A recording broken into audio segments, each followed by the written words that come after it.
Good morning, everyone. Jim Williams here, coming to you from the beautiful paradise of Central Florida, JWW on the Move. 12 years ago, my son, Adam the Woo, in one of his The Daily Woo vlogs, brought you here 13 miles east of St. Cloud to show you an interesting and curious sight. He gave you the lowdown on what was going on at that time. Here we are again, returning to give you an update. What was this? How did it start? What happened? And what is the status now? Stay with me as I answer those questions for you. JWW on the Move.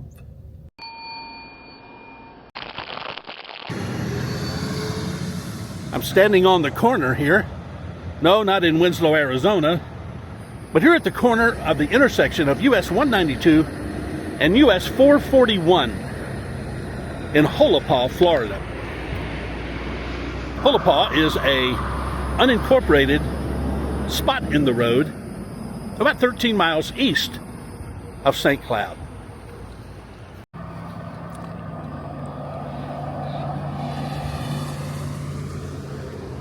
This BP gas station, it's not always been a BP gas station, I don't think, but this station was here as one of the three buildings that I remember from 1991 when we first moved here to St. Cloud. Holopaw started apparently as a railroad stop originally, and then after, in the 1920s, when a sawmill opened here, started by Mr. J.M. Griffin, the sawmill industry flourished for about 30 years.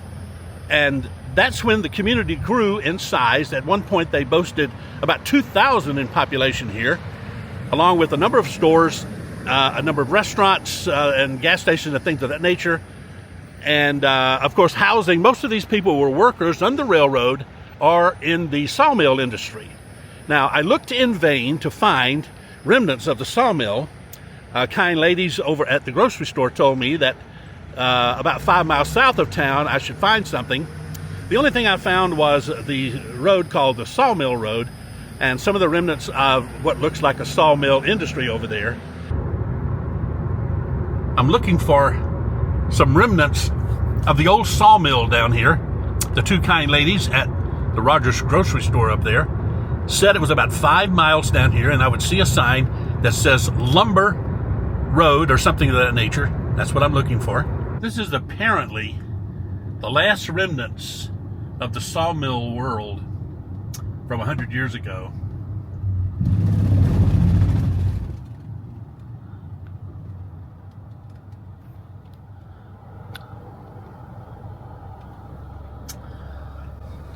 Located here on Sawmill Road.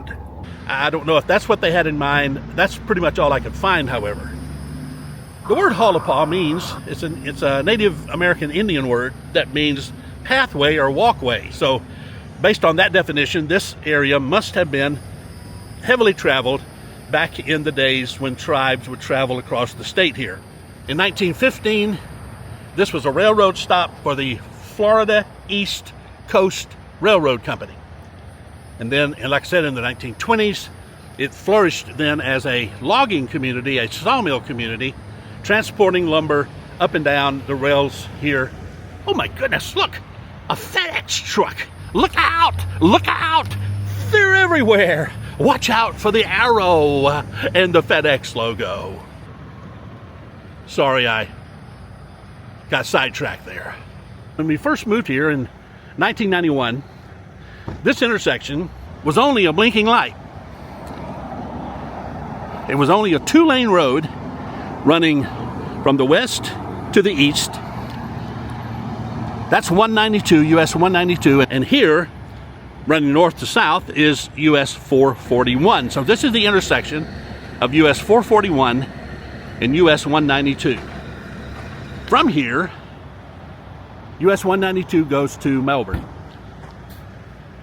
Now, in 1991, when we moved here, like I say, this was only a blinking light, and US 192 was only a 2-lane road. Very lonely ride between here and Melbourne. In that era of time, we kept hearing of people falling asleep on that lonely road, and many wrecks. People lost their lives, sadly. So they 4-laned the road now. So now, instead of being a lonely 2-lane road going over to Melbourne, now it's a lonely 4-lane road. Back in 1991, when we first moved here to St. Cloud, the first time I came out here to Holopaw, there really were only about 3 memorable establishments that come to my mind. One is this gas station, which today is a BP gas station. The other is across the street, called Rogers Grocery. It's where those 2 nice ladies helped me out earlier. And then just to the west of that is that restaurant that I showed you. First originally called the Holopaw restaurant, and now called La Brasa restaurant. There appears to be only one active church here in Holopaw now. The New Faith Community Church, which is a Baptist church about a half a mile, maybe a mile south of this intersection on 441. About 2 miles south of the intersection, on a side road, the community center here is the Holopaw Community Park and the community center itself here. And if I'm not mistaken, that on the far end down there looks like the fire engine station.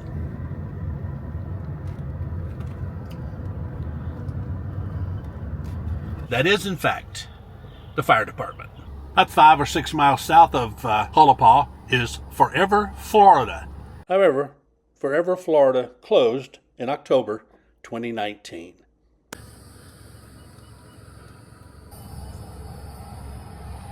The Triple N Ranch is it's a large wildlife management area just east of Holopaw on US 192. It's a public conservation land. It's not an amusement park like we think of, like Forever Florida was. It provides things like hiking and wildlife viewing, bicycling, horseback riding, hunting during certain seasons, target shooting. Before the state bought it, the land was actually a cattle ranch, a private hunting preserve. Florida Fish and Wildlife says the main track became the Triple N Ranch Wildlife Management Area in July of 1995. Main entrance is on US 192. The camping area, restrooms, check station, an entrance kiosk are about a quarter mile in from the highway. As interesting as all of that is about the history of Holopaw and how it is today, that's really not the reason I brought you out here.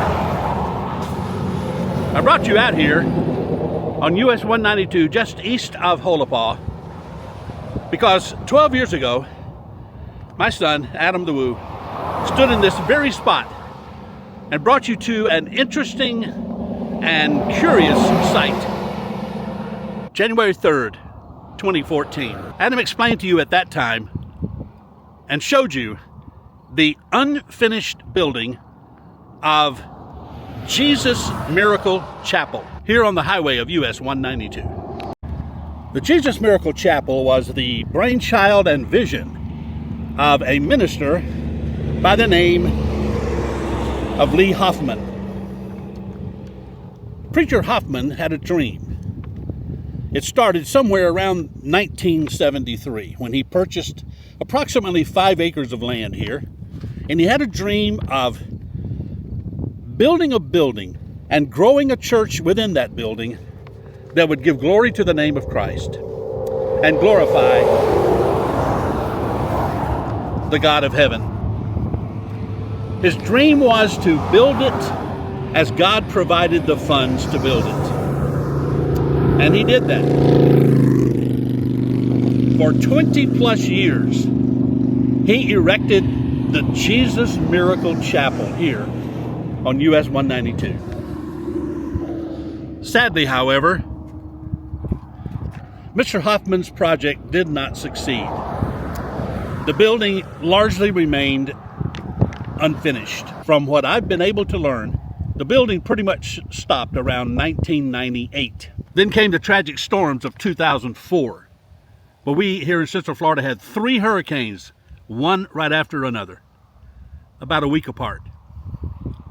The first one was called Charlie, probably the most devastating of them all. The work that had been done up to this point on the building, much of it was destroyed. The roof was taken, as well as other destruction to the property. Although Mr. Hoffman still resided on the property in a mobile home and attempted to get people to help again fund and complete the work, it did not succeed.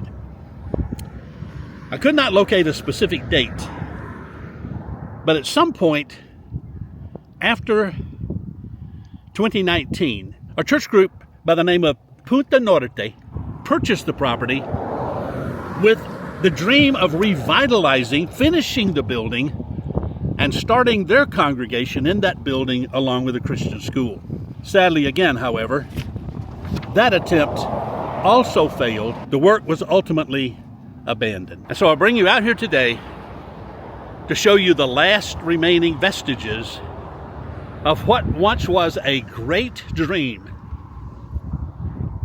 Jesus Miracle Chapel. Today the property is fenced off with a locked gate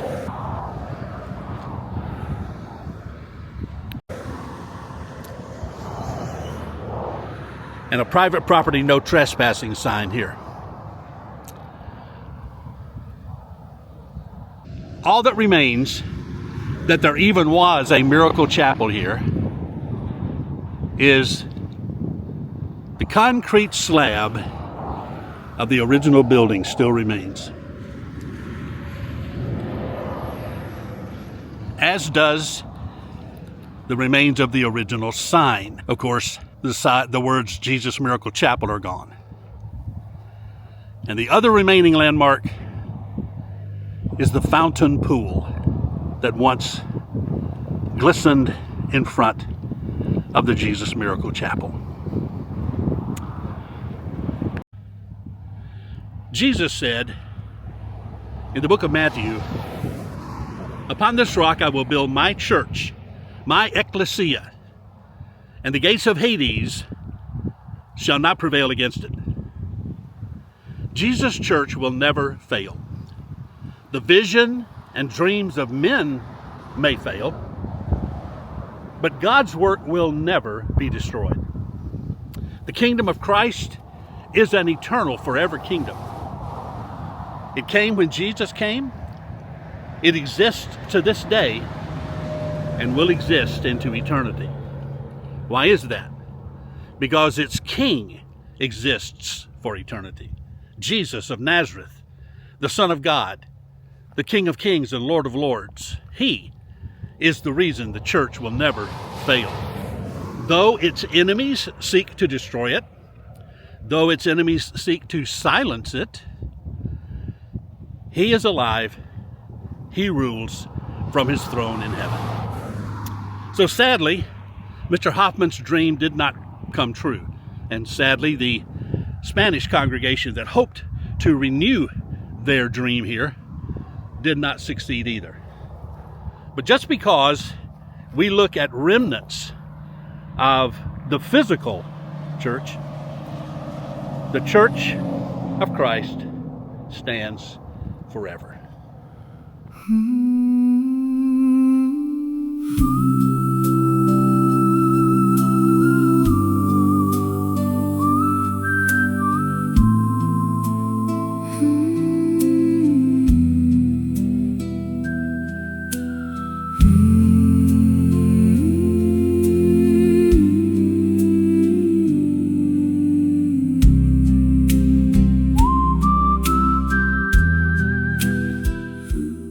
When I was out at Old Town the other day, listening to all the 1950s and 60s music, oh man, my mind was transported back to 1955.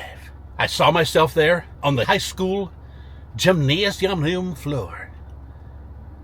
Looking up on the stage, there was Marty McFly, strumming on the rhythm guitar, along with Marvin Berry and his Starlighters.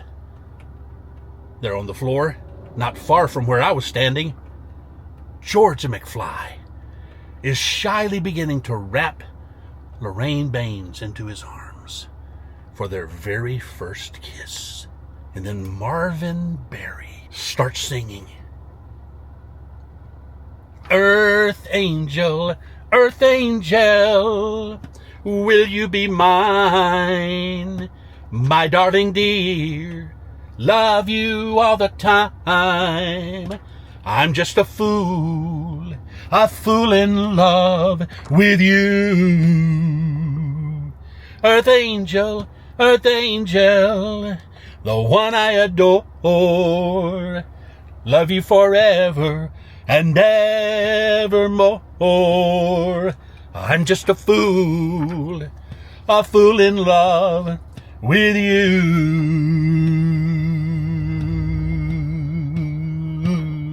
I fell for you, and I knew the vision of your loveliness. I hope and I pray that someday I'll be the vision of your happiness. Oh, earth angel, please be mine, my darling dear. Love you all the time. I'm just a fool in love with you. And now it's time to say hello and welcome and thank you to a bunch of people all around the country watching and around the world. So I'll do these as quickly as I can. I hope I mention your name.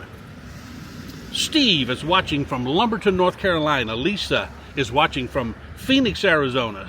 Another Steve is from New York. Dustin is watching from Anderson County, Kansas. Brooke is watching from Tampa, Florida. Stephen is watching in Lexington, Kentucky. Another Lisa is watching from Gilbert, Arizona. Hallie is in Ormond Beach, Florida. Debs is in the UK.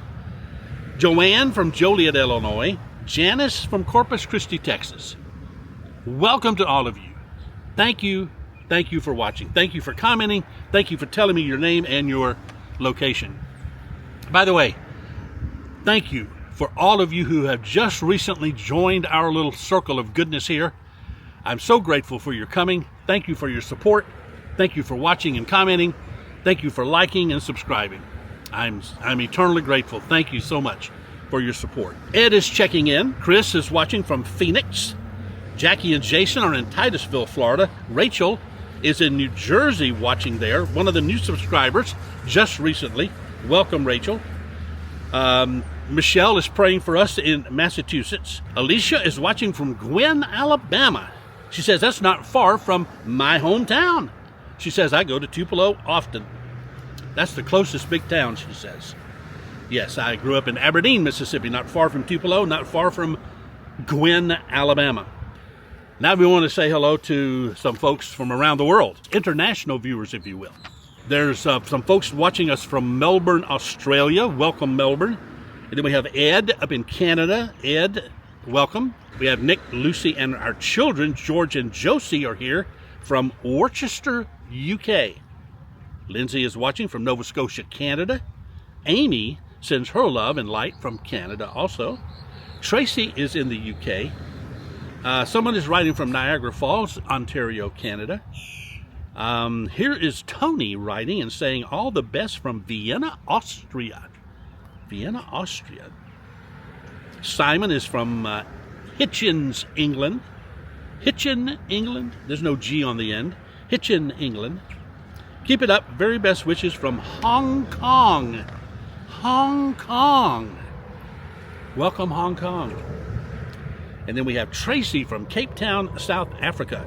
I absolutely appreciate your content so much. Thank you so much for always sharing the gospel as well as your positive content. You are truly and deeply appreciated. Thank you, Tracy, for those kind words. So many of you send me those kinds of kind words. You got to know that just stimulates me, encourages me to no end, and I'm very, very grateful. Hitchcock would be proud. Oh, they're coming over here toward me. Oh, look out, the birds are coming. And now some of your comments, responding to some of your comments. I had asked you if you would leave me a note about whether you were interested in a baseball cap or not. A number of you responded But unfortunately, not very many of you indicated an interest either in buying a cap, what kind of cap, and what you would be willing to pay for the cap. It's not off the table. Maybe one day we'll do caps or something. Maybe a t-shirt with my channel logo on it. Maybe a t-shirt or something like that. How about refrigerator magnets of my channel logo? You know, the handwriting JWW on the move. I don't know. Just off the top of my old man's head. Okay, so Jeffrey writes and asks, did you ever have an accident while driving a truck? And the answer is yes and yes, because I had 2 accidents while driving a truck. I was sideswiped by a car. It was not my fault. The second time was in a snowstorm in New York, and I jackknifed my truck in the ice and snow. I'm grateful that in both cases, no one was injured, neither me nor anyone else. Wait a minute, I just remembered a third accident that was my fault. We won't talk about that, though. Moving along. No one was injured there either. It was just some vehicle damage. Okay, someone wrote and says, thank you. And by the way, I forgot to tell you that I got the last button from the blacksmith at Knott's Berry Farm when you were there for Adam's Celebration of Life Memorial in Garden Grove. He saw me looking and taking a picture of Adam's tribute ATW stamp on the wooden door, and he told me to wait a minute. He came back and he handed me a button, and he said that he got this last button from Mr. Williams. Gave me a bunch of buttons to hand out, but only to Adam the Woo fans, and if the fans asked for a button. Boy, oh boy, I was so proud and so happy. I thought I was never going to get one since I missed the memorial in person and was hoping to meet all of you. Well, I'm glad you got the button. That's wonderful. That's wonderful news. Great. Thanks for sharing that. Louise writes and says, today, Justin, that's Justin Scard, over on Random Land, Justin Scard just pointed out a church in Oklahoma where you used to preach. Yes, he did. I actually saw that particular video with Justin. He's on his 100th anniversary of Route 66 tour, and that goes right through Miami, Oklahoma, and Commerce, Oklahoma. I preached at the First Christian Church in Commerce, Oklahoma, right there on Commerce Avenue in Commerce. He showed you the building. It's now I think it's either the City Hall or the police station for the city of Commerce now. The congregation and a larger congregation merged, so that congregation no longer meets in that building. Yes, thank you for pointing that out. I really appreciate Justin mentioning that in his video. Someone writes and says, I remember Old Town from my middle school days. There was a 50s, 60s nightclub my folks and I visited called Little Darling's Rock and Roll Palace. Yes, that changed its name later to Wolfman Jack's Rock and Roll Palace. It was owned by a member of a group of the Diamonds. Wolfman Jack was a big personality there also. My father was a DJ for many years in the rock and roll world, and so through him, we got to meet and engage with the talent who performed there. My father came back to Christ through Ray Peterson of Corona song fame.